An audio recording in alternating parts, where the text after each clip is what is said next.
بسم اللہ الرحمن الرحیم۔ مجھے میرے احساس نے مار دیا تھا۔ یہ کیا بات ہوئی کہ زندگی کی کوئی خوشی میرے پاس نہیں تھی، پریشان ہو کر رہ گیا تھا۔ دولت تو بہت دور کی بات ہے، کوئی گیسو کسی آنچل کا سہارا بھی نہیں تھا۔ اس نا امیدی کی کیفیت میں اپنے ایک جاننے والے اتھر بھائی سے ملاقات ہو گئی۔ وہ ایسے آدمی تھے جن کو میں نے ہمیشہ خوشی دیکھا تھا۔ میں نے جب ان سے ان کی ہر دم خوشی کا راز پوچھا تو انہوں نے جواب دیا، بہت آسان تھا میاں، ایک شعر سن لو، اسی میں راز چھپا ہوا ہے، چلیں سنا دیں۔ میں نے بے دلی سے کہا، خوشی کی جستجو دراصل غم ہے، خوشی کو چھوڑ دے غم بھی نہ ہوگا۔ انہوں نے شعر سنا دیا۔ شعر واقعی بہت اچھا تھا اور ایک فارمولا بتا دیا گیا تھا کہ اس پر عمل کر جاؤ تو سب ٹھیک ہو جائے گا۔ اتھر بھائی، شعر تو بہت اچھا ہے، میں نے تعریف کی۔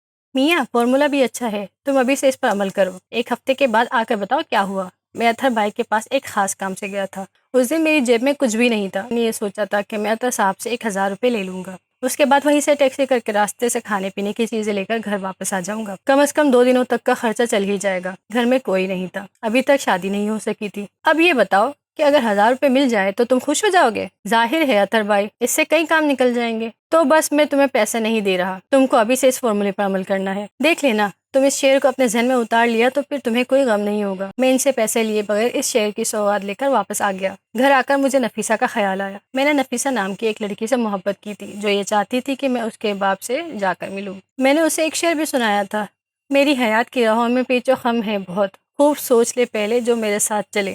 نفیسہ کے باپ سے ملاقات کو میں ابھی تک ٹال رہا تھا، لیکن اب ان سے ملنا ضروری ہو گیا تھا۔ وہ ایک اعلیٰ سرکاری آفیسر تھے، ان کے ذریعے کوئی جاب بھی ہو سکتی تھی۔ میں نے نفیسہ کو فون کر کے کہا، میرا خیال ہے میں تمہارے ابو سے جا کر مل ہی لوں۔ ہاں ہاں چلے جاؤ، اس نے کہا، میں نے ابو سے بات کی ہوئی ہے، بس ان کو تمہارے آنے کا انتظار ہے، وہ تمہارا انتظار ہی کر رہے ہیں، تم ان سے جا کر مل لو۔ نفیسہ کے والد ایک اعلیٰ سرکاری عہدیدار تھے، بہت داغ ان کے پاس جاتے ہوئے جھجک بھی ہو رہی تھی، لیکن نفیسہ نے مجبور کر کے مجھے ان کے دفتر بھیج دیا۔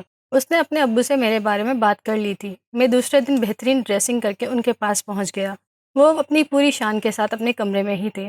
آؤ صاحبزادے آؤ، نفیسہ نے مجھے تمہارے بارے میں بتا دیا تھا۔ جی جناب، میں نے اس سے زیادہ کیا کہہ سکتا تھا۔ بیٹھ جاؤ، انہوں نے سامنے والی کرسی کی طرف اشارہ کیا۔ میں مؤدب ہو کر سامنے بیٹھ گیا۔ زندگی میں پہلی بار ایسا انٹرویو دے رہا تھا۔ تم خدا نخواستہ میری بیٹی سے عشق تو نہیں کرنے لگے ہو؟ انہوں نے ایک ایسا سوال کیا کہ میں چکرا کر رہ گیا۔ میرا خیال ہے کہ کسی بھی باپ نے براہ راست ایسا سوال ہونے والے دماغ سے کبھی نہیں کیا ہوگا۔ شرمانے کی ضرورت نہیں ہے، ہاں یا نہ میں جواب دو۔ عشق کیا جناب؟ بس نفیسہ مجھے بہت پسند ہے، میں اسے ہر حال میں خوش رکھوں گا۔ میرا خیال ہے کہ ہماری ابھی گفتگو اتنی آگے نہیں بڑھی کہ تم خوش رکھنے یا نہ رکھنے کی بات کرو، انہوں نے کہا۔ میں ایک بار پھر چکرا کر رہ گیا۔ عجیب بے دھڑک انسان تھے۔ کام کیا کرتے ہو؟ انہوں نے پوچھا۔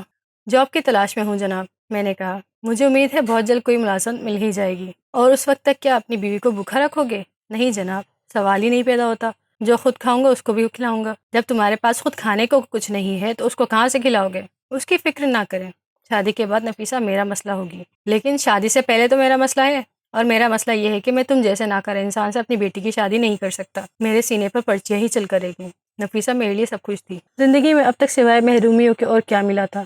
کوئی خوشی نہیں، اب وہ بھی ہاتھ سے چلی گئی تھی۔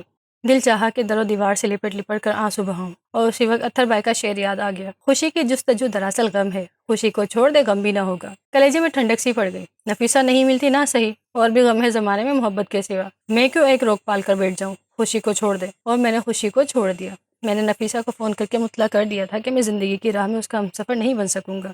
وہ کچھ دیر کی بک کے بعد خاموش ہو گئی۔ شاید اسے بھی احساس ہو گیا تھا کہ اس کے باپ کا فیصلہ درست ہی تھا۔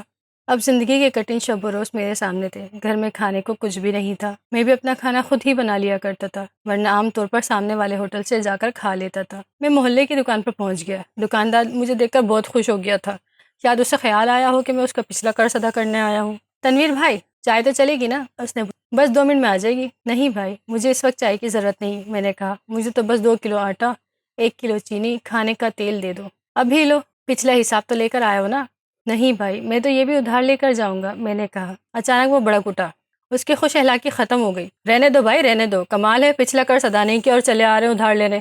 اب کیا اس محلے میں بیوقوف بنانے کو ایک میں ہی رہ گیا ہوں؟ جاؤ بھائی، کوئی اور دکان ڈھونڈو۔ اس کی بک بک سن کر بہت دکھ ہوا۔ سوچا تھا کہ سامان مل جائے گا تو 2-4 وقتوں کے کھانے ایک ساتھ بنا کر رکھ لوں گا۔ اچانک ایک بار پھر اتھر بھائی کا شعر یاد آ گیا، خوشی کی جستجو دراصل غم ہے، خوشی کو چھوڑ دے غم بھی نہ ہوگا۔ میں نے خوشی چھوڑ دی اور کچھ لیے بغیر ہی واپس آ گیا۔ حشاش بشاش کوئی غم نہیں تھا، دل پر کوئی بوجھ نہیں تھا۔ گھر کے دروازے ہی پر نیازی صاحب کھڑے ہوئے دکھائی دے گئے۔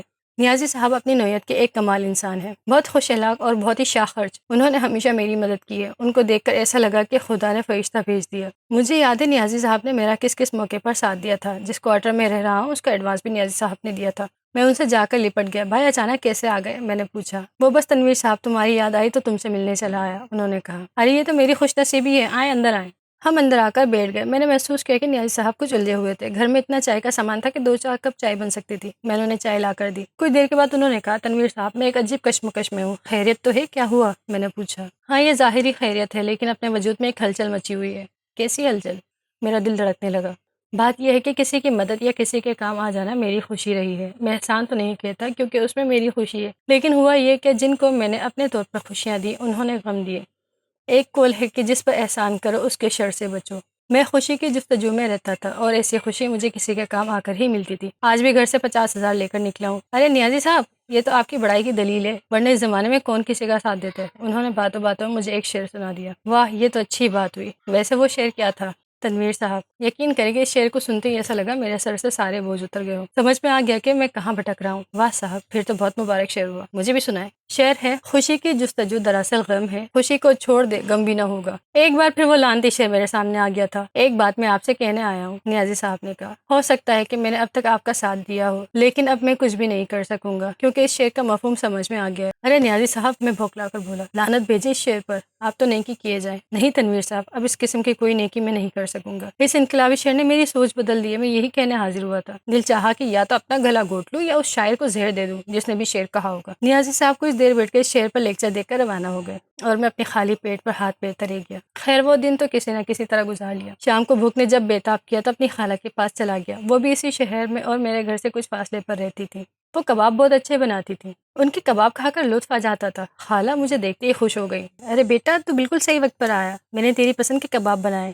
کیا بات ہے خالہ آپ کی، میں خوش ہو گیا۔ خالہ ہو تو آپ جیسی ہو۔ میں ایک طرف بیٹھ گیا، سوچ رہا تھا کہ کتنی دیر بعد کچھ کھانے کو ملے گا۔ اس دوران وہی شعر میرے کان میں گونجنے لگا۔ خالہ، میں نے آواز لگائی۔ خالہ میں جا رہا ہوں، ایک کام یاد آ گیا۔ ارے بیٹا کباب تو کھاتا جا۔ نہیں خالہ، پھر صحیح۔ اور میں اس مکان سے باہر آ گیا۔ باہر آتے ہی بھوک سے چکر سا آ گیا تھا۔ ایک درخت کا سہارا لے کر کھڑا ہو گیا۔ اس وقت کسی نے مجھے آواز دی۔ ارے تنویر صاحب، کہاں کھڑے ہیں؟ کیسے ہیں اسلم صاحب؟ میں نے پوچھا۔ کیا بتاؤں، دل میں کیسے ہلچل مچی ہوئی ہے۔ خیریت تو ہے نا؟ کیا ہوا؟ موصوف شاعر بھی تھے، میرے پاس آ کر بولے۔ اس وقت کچھ اور مانگ لیتا تو شاید وہ بھی مل جاتا، قبولیت کی گھڑی تھی، لیکن میں نے آپ کو مانگا اور آپ مل گئے۔ ایک بہت زبردست غزل رات کو کہی ہے، ایک مشاعرے میں پڑھنی ہے، لیکن میرا یہ دستور ہے کہ مشاعرے سے پہلے میں اپنے کسی دوست کو سنا کر داڑ لے لیتا ہوں تاکہ کچھ ہو گیا تو وہ اصلاح کر دے۔ ارے صاحب، میں اس قابل کہاں ہوں؟ میں گھبرا کر بولا۔ شعرزادہ، یہ کیا بات کر دی؟ آپ جیسا بازوق اور کہاں ملے گا؟ چلے سامنے والے ہوٹل میں بیٹھ جاتے ہیں، آپ بھی کہیں گے کہ اس مشکل زمین میں غزل کہی ہے۔ چلے۔ انہوں نے میرا ہاتھ تھام لیا۔ اب میں جا بھی نہیں سکتا تھا۔ وہ مجھے اپنے ساتھ ہوٹل میں لے آئے۔ انہوں نے 2 چائے کے آرڈر کے ساتھ کچھ بسکٹ بھی منگوا لیے۔ اس وقت مجھے پیٹ میں کچھ سہارے کی شدید ضرورت بھی تھی۔ بسکٹ سامنے آیا اور اسی وقت وہ کمبخت شعر یاد آ گیا۔ اس وقت خالی پیٹ کچھ کھانا میرے لیے بہت ضروری ہو گیا تھا، ورنہ میں بے ہوش ہی ہو جاتا۔ لیکن پھر وہی شعر، خوشی کو چھوڑ دے غم بھی نہ ہوگا۔ اس موقع پر بھی اس شعر نے میرا پیچھا نہیں چھوڑا۔ لے جناب، اسلم صاحب نے بسکٹوں کی طرف اشارہ کیا۔ آپ کیوں یوں ہی بیٹھے ہیں؟ نہیں اسلم صاحب، اس وقت کچھ نہیں لے سکوں گا، میرے پیٹ میں کچھ گڑبڑ ہے۔ او ہو، پیٹ میں گڑبڑ ہے؟ تو آپ کو چائے بھی نہیں پینی چاہیے۔ جی جی، میری جان نکلی جا رہی تھی۔ انہوں نے ایک لمحہ انتظار کیے بغیر ایک چائے کا آرڈر کینسل کر دیا اور خود چائے اور بسکٹ کھانے لگے، جبکہ میرا یہ حال تھا کہ میں غم اور خوشی کے فلسفے میں پھنسا ہوا تھا۔ اس کے بعد انہوں نے اپنی جیب سے کچھ کاغذات نکالے اور اپنی بیتوکی غزل سنانے لگے۔ ایک تو غزل بیتوکی، پھر اتنی طویل جیسے پوری اردو شاعری لکھ کے لے آئے ہوں۔ میں کچھ دیر تو بہت حوصلے سے سنتا رہا، پھر آنکھوں کے آگے اندھیرا چھانے لگا اور میں بے ہوش ہو کر لڑک گیا۔